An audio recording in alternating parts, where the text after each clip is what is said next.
how did it start growing? It started by focusing. We were going after all kinds of different markets, and we finally decided to go after one. We finally got product market fit and moved to a pretty consistent revenue growth. You started out as a math teacher, then you went to Apple and you helped launch iPhone for Business. And now you lead a multi-million-dollar SaaS company. A players really help you accelerate your growth. And the other thing is you have to say no a lot. We built our product based on experience working with Fortune 500 companies. It took a lot to build on that platform. What advice would you give to someone very early stage in their product launch? Yeah, don't be wrong for long. Hey, are you Dean Curtis, the guy who started his career as a math teacher and then helped launch the iPhone in Business at Apple, and then now you lead Ingage, that sales platform that helps modern teams level up their presentations? That's me.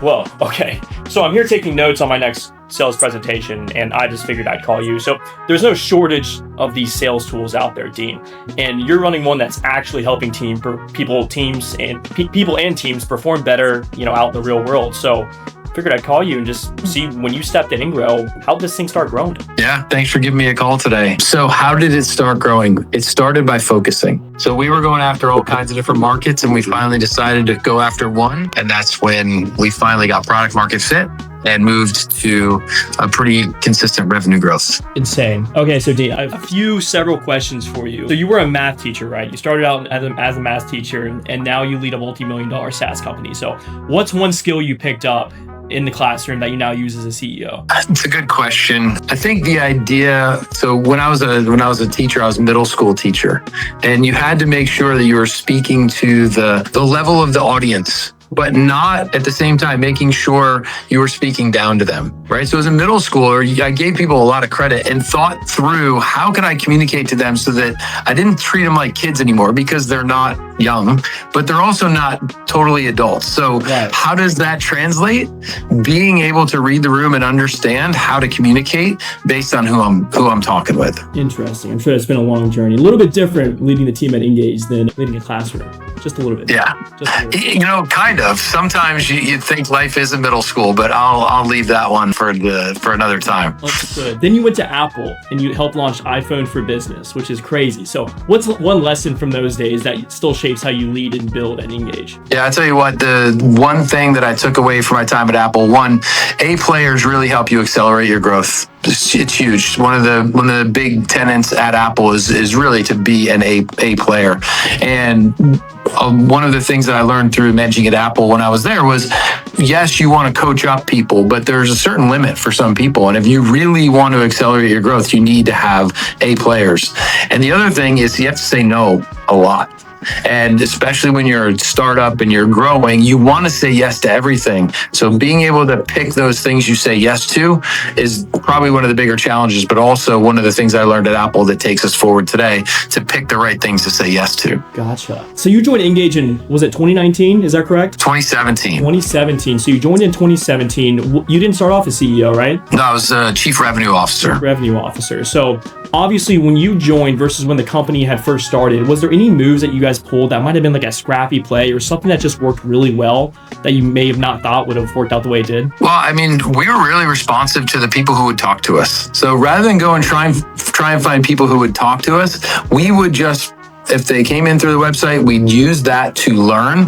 And that's actually how we picked the market to go into for Engage, because we finally found, rather than us going out and saying, oh, let's try this market and let's try that market, we were like, wait, these people are coming to us. Let's talk to them first. Right. So tell me about those strategies that maybe didn't work out the way you thought they would. Oh man, if you try and make a product for everyone, it's probably for no one. No one's gonna want it. Right? And that was the biggest thing. We thought we had something that was incredible, right? We built our product based on experience working with Fortune 500 companies. So lots of very high-level brands that were using our previous platform. But the reality was it took a lot to build on that platform. So what we really wanted to do was figure out how to allow anyone to use our platform to build that same great experience. Well, what we realized is people needed to be scrappy themselves. And the market that we found were scrappy people. They're scrappy business owners. And that really helped accelerate our growth. Interesting. So if I'm making a sales presentation, what's a common mistake you see guys like me making a lot, or anyone in sales? Oh my gosh. The first thing, this is just in general, like ours are super interactive and all that. Too much text. Number one is people put walls of text in. Well, if you want to make someone not pay attention to you, what do? Give them something to read. Yeah, a lot to read. Right? So that's number one. Number two is it's not on brand. So every page that you go to looks a little different, is organized differently, has different brand colors, has different fonts. So that's number two. Make sure you have consistency, brand, fonts, and also use imagery, use videos. Because if you want to capture someone's attention, don't give them that wall of text. Give them something that maybe makes them pause and think. It's like, why is there a whatever, right? And then tell the story behind it. So with your platform, we didn't even talk about what Ingage does or how we can leverage it. So if I'm getting started with Ingage, what does the platform do? How can it help me make better presentations? Yeah, super simple. It's an interactive presentation platform. So we help you create really interactive materials, typically delivered one-to-one in a sales setting. We give the tools to make sure your team has all the presentations that they need, loaded on their iPad, their Mac, their Windows device, whatever they're using.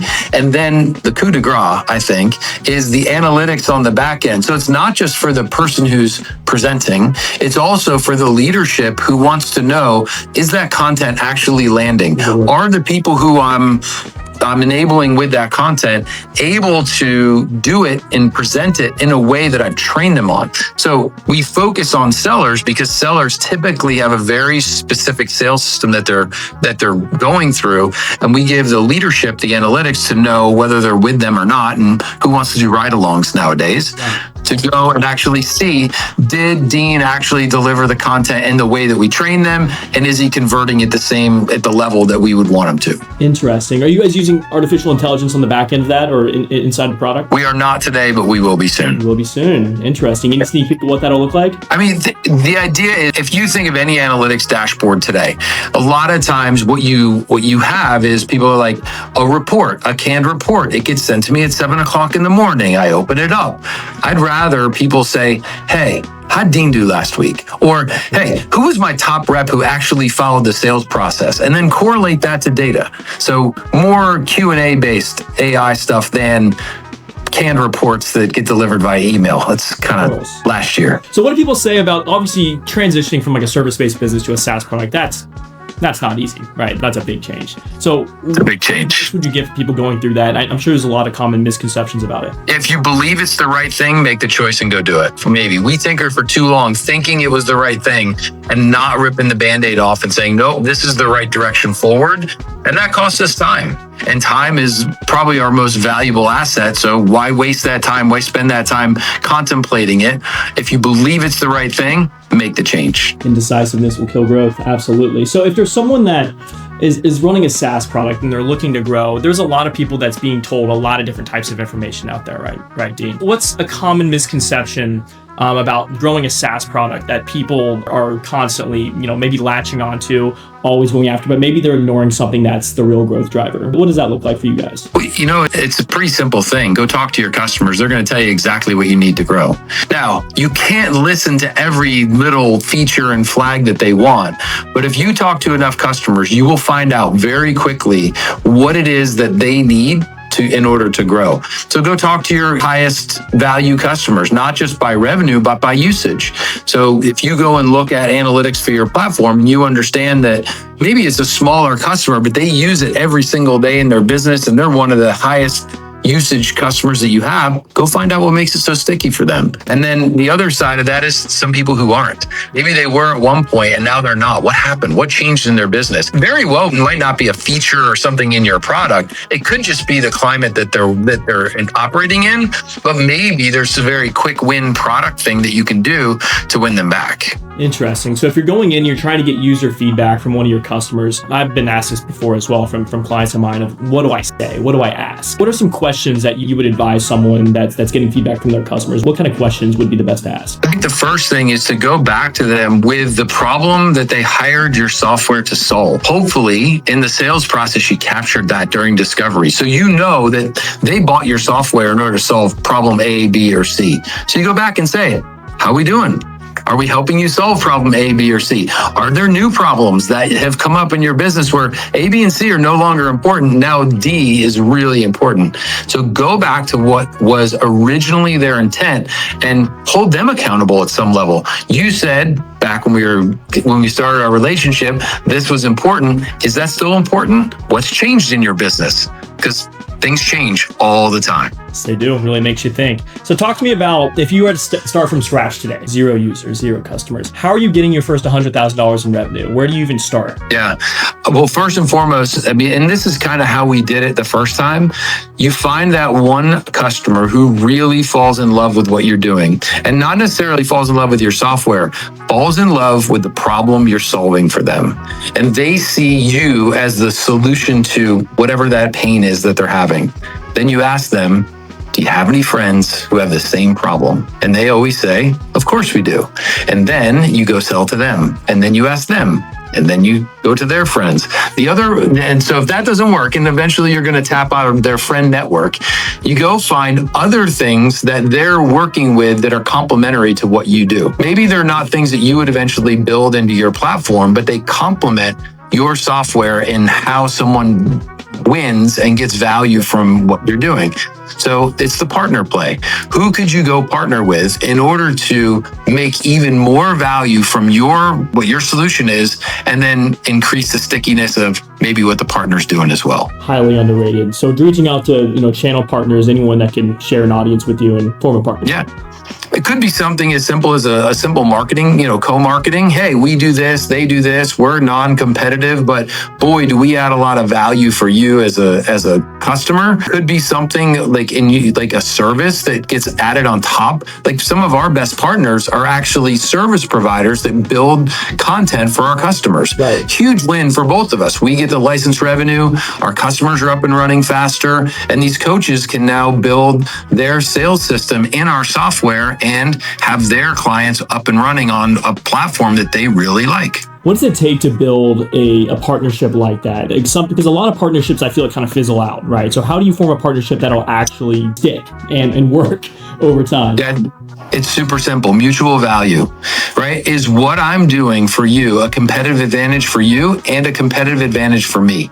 Because if it's not, and there's not money on the table for both of us, why are we going to invest our time? Like, everyone's time is so precious. So if I know that you and I can partner and I can provide you a competitive advantage over your competition, and I know that you can provide me a competitive advantage over my competition, that's win-win. So last question for you, Dean. So a lot of early stage entrepreneurs are probably watching this, tech founders, mobile app founders, B2C, B2B, all of the above, right? What advice would you give to someone very early stage in their product launch? Maybe they're trying to get their first user, maybe they're trying to hit their first, 5K month, 10K month. What advice would you give to those people? And don't be wrong for long. So if you feel like you're wrong, you probably are. So go try something new. And because what we tried maybe a little bit too long was pushing boulders up hills, and that just doesn't last. So if you feel like it's wrong, it's probably wrong. Go try something else. Love it. All right, Dean. Thanks so much for the FaceTime today. I really appreciate you taking the time to hop on here. Best of luck in trying to grow Ingage, and we'll be talking soon. Awesome. Thanks so much for the time. Thanks, Dean. Yeah. Bye.